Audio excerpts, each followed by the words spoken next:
ने पकड़ा चोर। एक बार एक व्यापारी अपने किसी काम से कुछ दिनों के लिए प्रदेश से दूर गया हुआ था।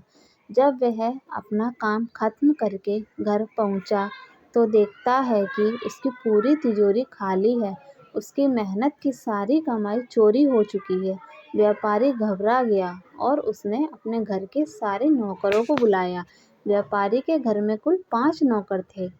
व्यापारी की एक आवाज़ पर सारे नौकर उसके सामने आकर खड़े हो गए। व्यापारी ने उनसे पूछा, तुम लोगों के होते हुए घर में इतनी बड़ी चोरी कैसे हो गई? जब चोर आकर मेरी पूरी तिजोरी साफ कर गया, उस समय कहाँ थे सब के सब? एक नौकर ने जवाब दिया, हमें नहीं पता ये चोरी कब हुई मालिक, हम सो रहे थे। उसके यह बात सुनकर व्यापारी गुस्से से आग बबूला हो उठा और बोला, मुझे तो लगता है कि तुम 5 में से किसी एक ने ही चोरी की है। तुम्हारा हिसाब अब बादशाह अकबर ही करेंगे। यह कहता हुआ वो महल की ओर चल पड़ा। बादशाह अकबर अपने दरबार में बैठकर जनता की समस्या सुन ही रहे थे कि तभी व्यापारी वहां पहुंच गया। व्यापारी ने कहा, न्याय हुजूर न्याय, मेरी समस्या को दूर करें।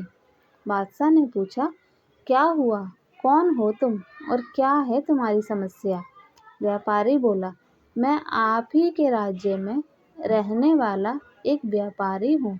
महाराज, एक जरूरी काम से कुछ दिनों के लिए प्रदेश से बाहर गया था। जब वापस आया तो मेरी सारी तिजोरी लुट चुकी थी। मैं बर्बाद हो गया हुजूर, मेरी मदद करें। यह सुनकर बादशाह ने व्यापारी से कुछ सवाल पूछे, जैसे कितना सामान चोरी हुआ, क्या उसे किसी पर शक है, आदि।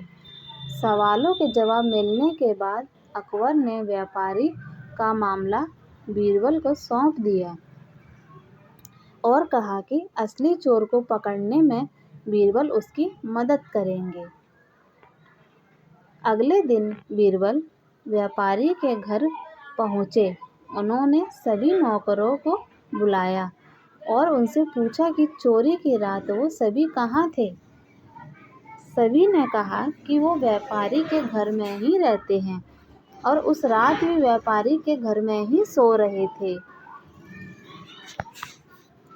बीरबल ने उनकी बात मान ली और कहा, आप सभी को परेशान होने की ज़रूरत नहीं है। मेरे हाथ में ये 5 जादुई लकड़ियाँ हैं। मैं आप सभी को एक एक लकड़ी दूंगा। जो भी चोर होगा उसकी लकड़ी आज रात को 2 इंच लंबी हो जाएगी और चोर पकड़ा जाएगा। हम सभी कल यहीं मिलेंगे।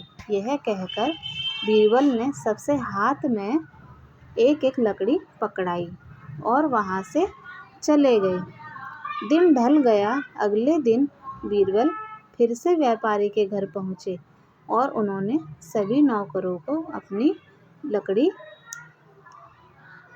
के साथ बुलाया। जब बीरबल ने सबकी लकड़ी देखी तो उन्होंने देखा कि एक नौकर की लकड़ी 2 इंच छोटी है। बस फिर क्या था, बीरबल ने तुरंत सिपाहियों को उस नौकर को पकड़ने का आदेश दिया। व्यापारी इस पूरी घटना को समझ नहीं पाया और असमंजस से बीरबल की तरफ देखने लगा।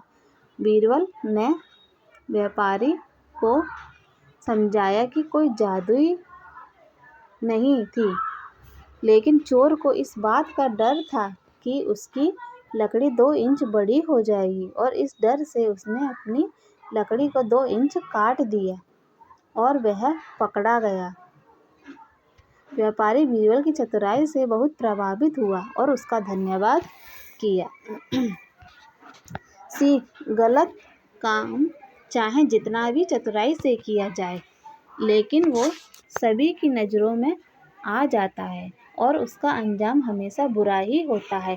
कहानी अच्छी लगे तो वीडियो को लाइक और शेयर करें और चैनल को सब्सक्राइब करें।